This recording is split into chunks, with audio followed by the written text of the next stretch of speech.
Welcome to Sterling Insights, Stand Out and Supercharge Your Assets, the go-to podcast for financial advisors aiming to grow their assets under management, stand out in a crowded market, and retain assets nearly forever. Are you advising high net worth clients who own appreciated capital assets? Do you want to help them sell without losing a quarter, a third, or even more of their hard-earned profits to capital gains taxes?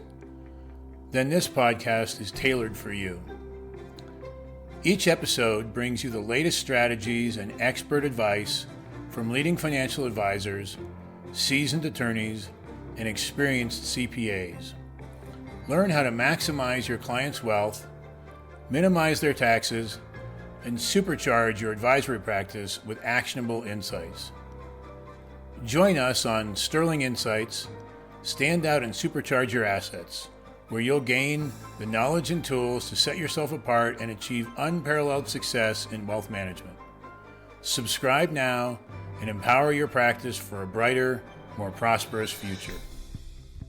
Hi, welcome to Sterling Insights, Stand Out and Supercharge Your Assets. I'm your guest host, Mike Agol.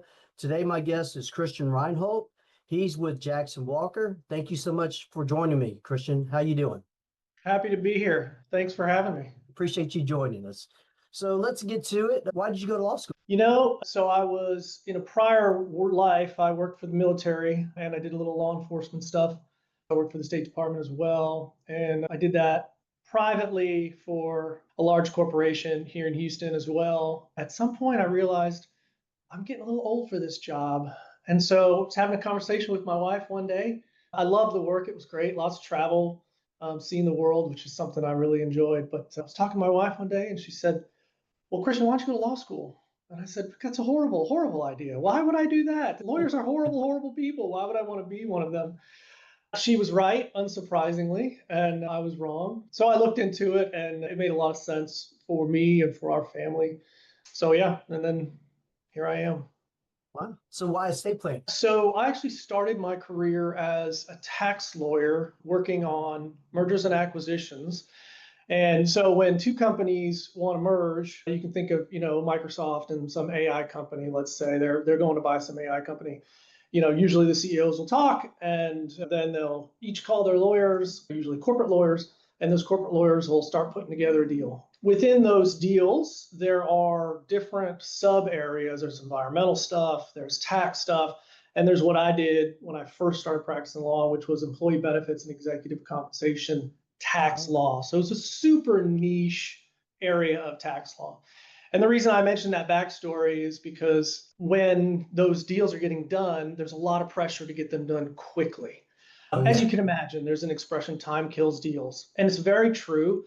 It's hard on the associates. It's hard on everybody. It's just a hard job, but it's a good job. And you're part of these great deals that are kind of moving the economy forward. And it's a wonderful thing.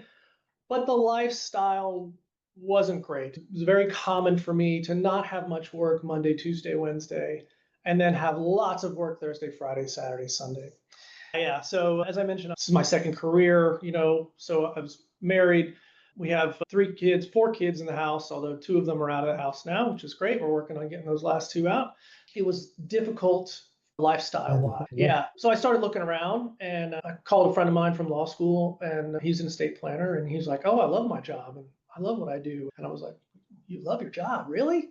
That was not something I heard all the time as a young lawyer. So I looked into it. So what's cool about the job that I do now is I kind of have a runway of work. It's very rare that somebody calls you on Friday and says, I need my will tomorrow.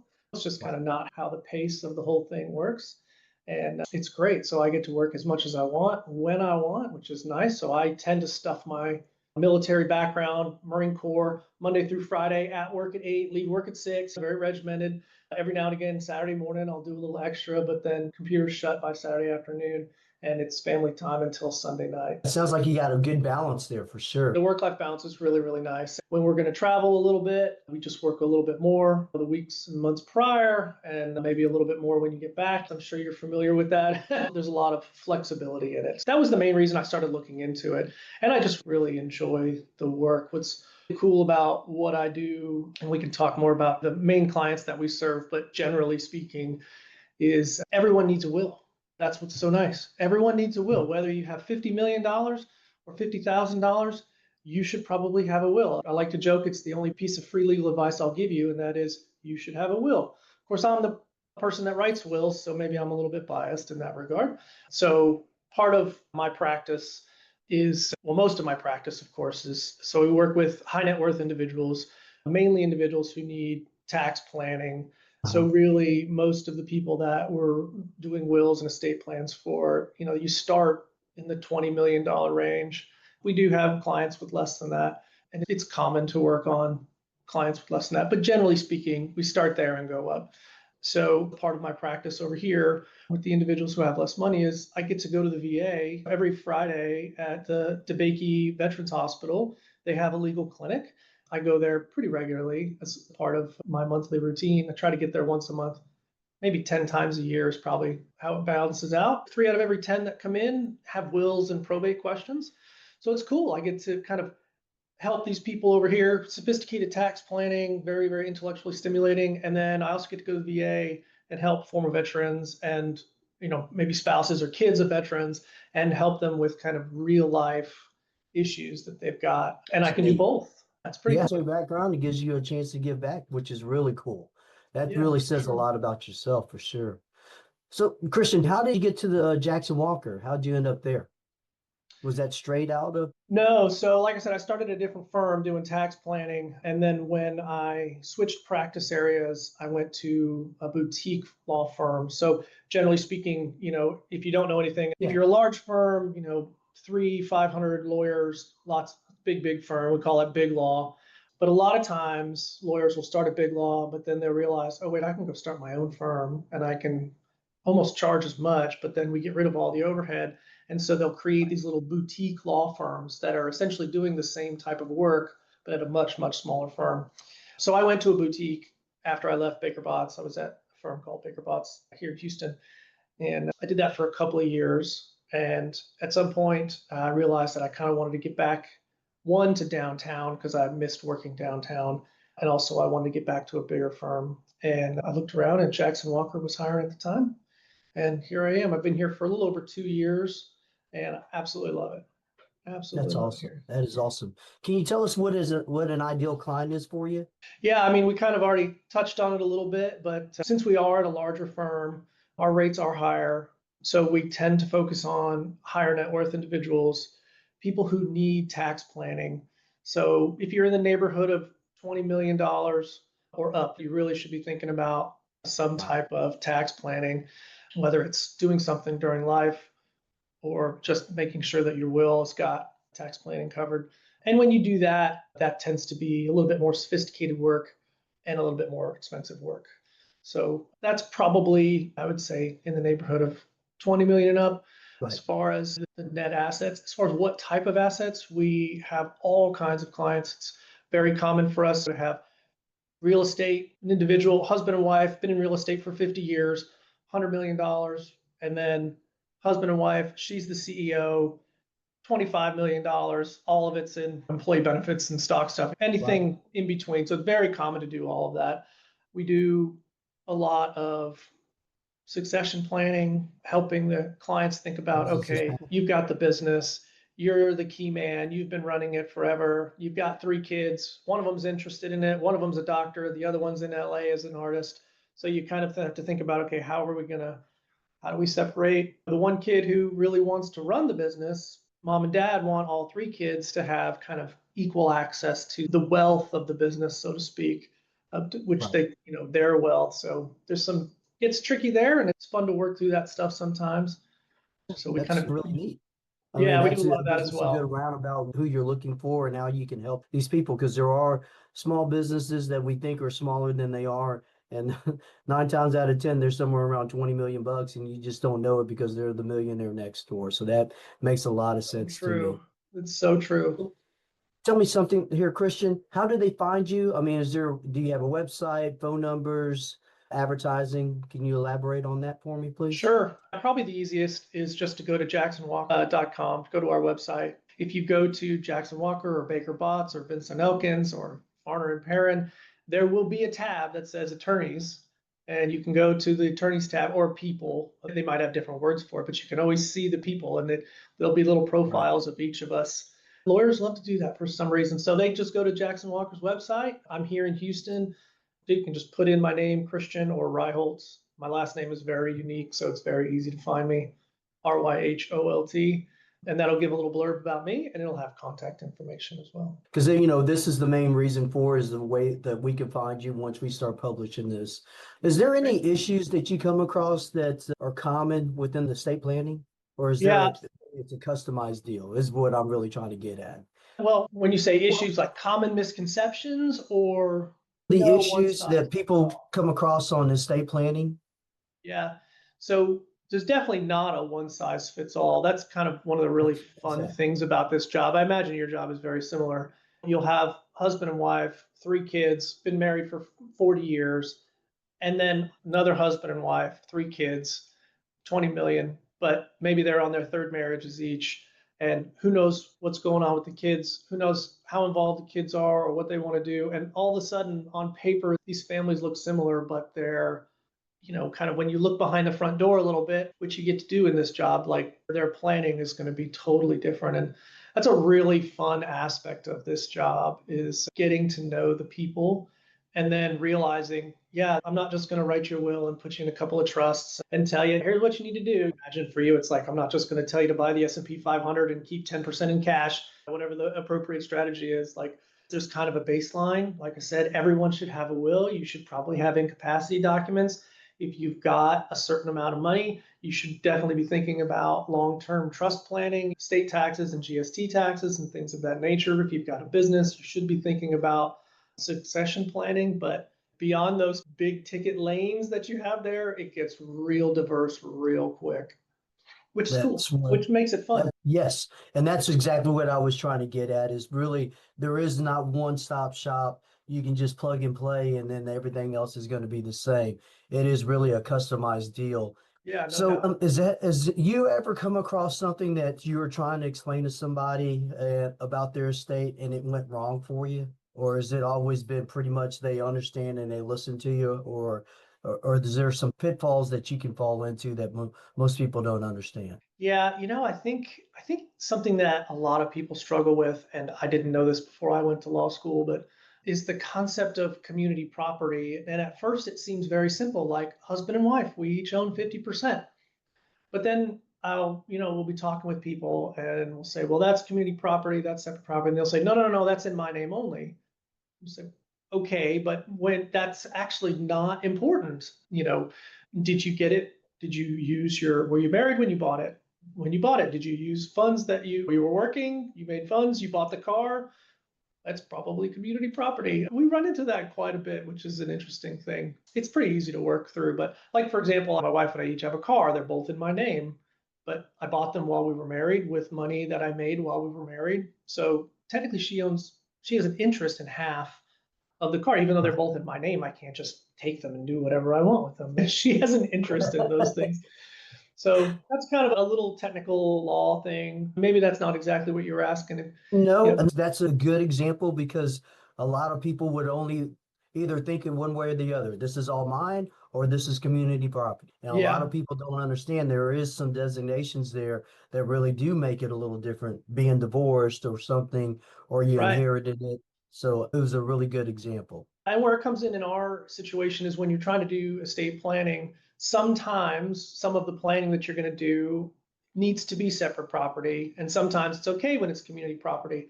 And just, it gets, like I said, it's super niche areas. But once you get into that, that's where you start to get into those problems where you're like, okay, well, let's talk about this. We need to make sure we have this correct because the IRS is going to look at it someday. And we want to dot our I's and cross our T's and make sure that it's all where it's supposed to be. That is so specific and ideal of what you're saying because a lot of people don't understand. And again, a lot of people think this is a cookie cutter deal or estate planning is, and everything just is the same, but it really isn't. So that really gives me one more area that I like to jump into. What do you like best about doing estate planning? Yeah, I Or mean, it's being an estate planner? probably we already kind of touched on it, but I love, well, so I guess a couple of things. The first thing is I really like how different the estate plans can be. So it's the law, I guess, the law of wills and property law is very old. Texas law, makes a couple of tweaks to it, where community property, not separate property. So there are a few little changes there, but generally speaking, the law is not super complex. Now, the tax law is very, very complex, but the kind of the law of wills and whatnot is hasn't changed all that much.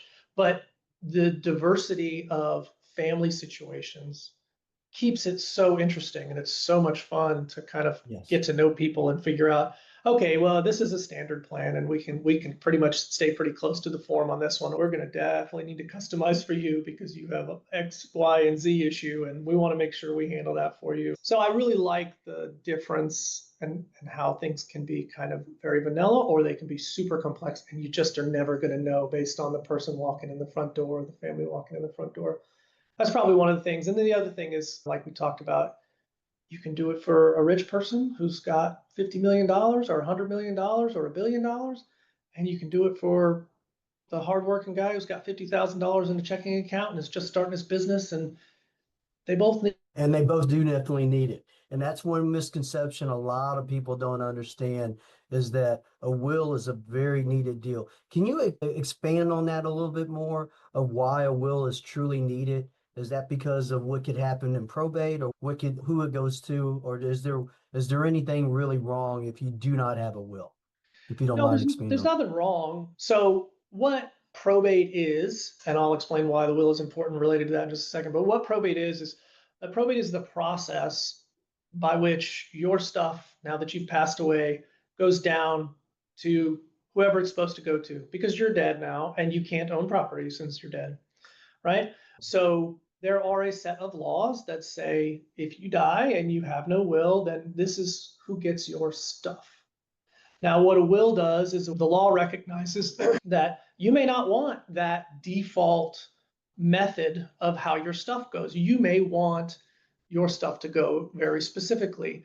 And if that is the case, then you need a will. So I suppose if you knew exactly what your situation was, if you had a very, very vanilla situation, and you also knew how your stuff was going to get distributed and you were fine with it, then I guess maybe you don't. But we always recommend it, because then you are in control and you know for sure, okay, when I pass away, my wife's going to be my executor. If my wife can't be my executor, my brother's going to be my executor, and the executor is the person who's in charge of making sure that that stuff goes down to the next generation or to whomever it's supposed to go to.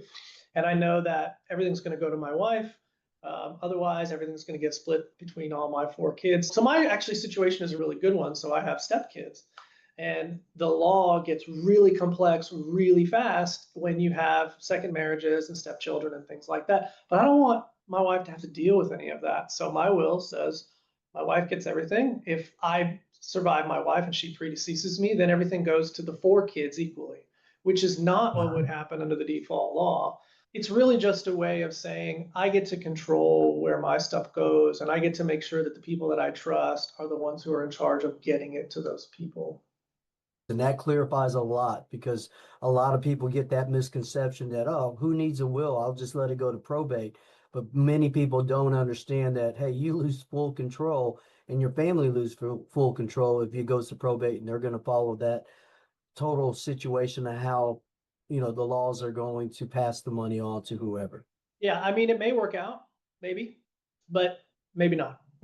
So, yeah, Exactly. And who yeah, wants to leave anything high to risk. chance? That's right. So one other thing before we end this, where can we find you at Jackson Walker? Just go to the website and that is the best place to find you. Is that true?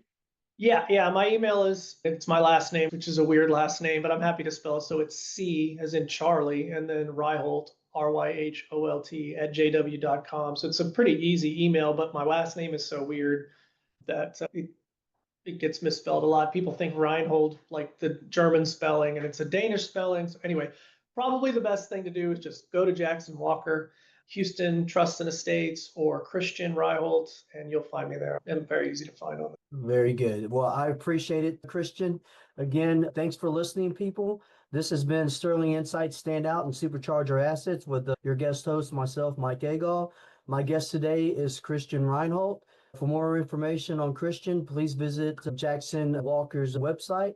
Thank you again, Christian, for all your time, and I appreciate having you here. Yeah, you're welcome. Thanks for the opportunity. This was great. Thank you for listening to another episode of Sterling Insights, Stand Out and Supercharge Your Assets, where we provide the info you need from successful leading financial advisors, lawyers, and CPAs. Your hosts, Roger and Catherine Silk, invite you to learn more about Sterling Foundation Management by visiting sterlingfoundations.com.